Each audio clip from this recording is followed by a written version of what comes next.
grade boy. Wonderful title.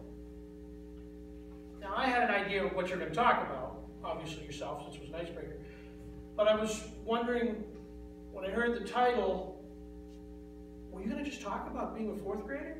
And I thought you did a great job, because you started out in the fourth grade, going to this private school and telling about your parents who worked so hard, and here you were in this wonderful school with all these rich, white, cracker people like myself, and we're all looking down on you because you have funny eyes, or whatever. You didn't say that, but... And you were madly in love with this hot little fourth grade babe, and you were chasing her all over the place, buying her purple plastic flowers that Jorge's company made or whatever, and you were just having the time of your life, and everybody was rejecting you, which must have been awful. I wouldn't want to go through that personally, but you came out and you told your story beautifully. You were dressed for success, you were very confident, you had good hand movement, I thought, but you're talking like I am now, very fast, or you were.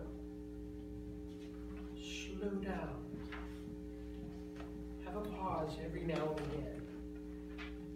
But I can't really fault you, because it is your first speech in front of an audience. And you were up for the challenge. You had no notes, which, by the way, nobody should on their icebreaker, because who knows you better than you? I certainly don't. You don't need to look at notes and say I was born in wherever. You know. You know what it was like chasing after that fourth grade chick who dissed you and said, I don't want anything to do with it. You know. You felt it. You're right there. And you were perfect in telling the story. You got up in front.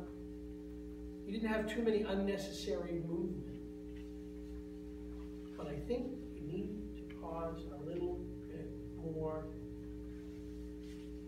and use a little bit more tonality. You were exuberant. You were excited to get up here.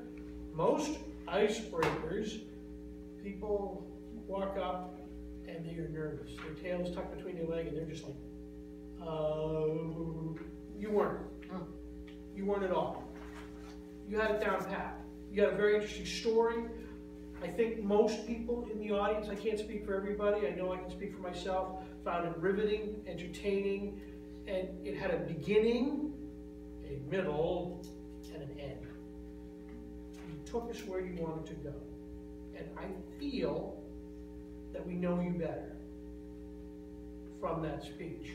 Now, I really look forward to when you make your second speech, which is going to be different than talking about where you grew up in the private school or whatever it was. You're going to talk about something completely different. And you will maybe start with a question like you did. And then you just flow into it ever so naturally. Raising the volume of your voice when you need us to really understand something, and then lowering it when you want us just to be listening to you. And then have a nice pause. And start again. But I really can't find anything to complain about, because it's for a first speech.